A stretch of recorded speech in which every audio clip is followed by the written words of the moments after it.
This channel does not promote any violent, harmful, or illegal activities. All content provided by this channel is meant for an educational purpose only.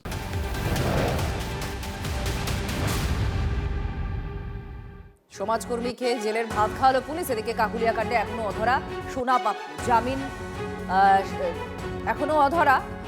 মূল অভিযুক্তের গ্রেফতারির আগেই 17 জনের জামিন হয়ে গিয়েছে। কাকুলিয়ায় গুলি বোমাবাজির ঘটনায় গ্রেফতার করা হয় 23 জনকে এবং 17 জনের জামিন হয়ে যায়। 1 ফেব্রুয়ারি গোলপার্কের কাকুলিয়ায় তাণ্ডব চালায় দুষ্কৃতীরা।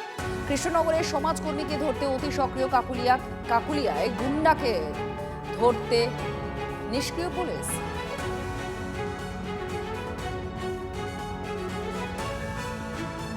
রাউন্ডে জামিন হলো, যেটা হচ্ছে ম্যাক্সিমাম যারা অভিযুক্ত ছিল তাদের পজিশন থেকে কোনো কিছুই রিকভারি হয়নি।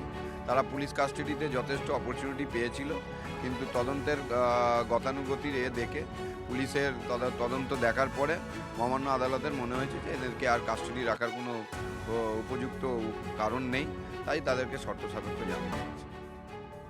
ধরবে না তো, সোনা ভোট লুট করে, ভোট বালাই ভোটের জন্য।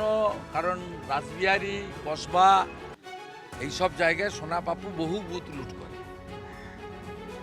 স্বাভাবিকভাবে ওকে লাইসেন্স দিয়ে রেখেছে। আমরা কয়েকদিনের মধ্যেই ডিসি সাউথের অফিস অনুপম ভট্টাচার্য জেলা সভাপতি ডাকবেন, আমি থাকব। আমাদের ঘোষণাই আছে যে থানা করেছি, এরপরে ডিসি সাউথ করব। পরীক্ষার পরে মাইক চালু হলে লালবাজার অভিযান হবে। কলকাতা শহর সারা ভারতবর্ষের মধ্যে নিরাপদতম শহর, এবং সেই আইন শৃঙ্খলা সুষ্ঠুভাবে কলকাতা শহর পশ্চিমবঙ্গ ভারতের কাছে একটা মরুদ্যান। কারণ অন্যান্য রাজ্য, বিজেপি শাসিত রাজ্যগুলোতে বিশেষত যে পরিমাণ আইন শৃঙ্খলার অবনতি হয়ে আছে, তাতে বিজেপি নেতাদের মুখে বড় বড় কথা শোভা পায় না।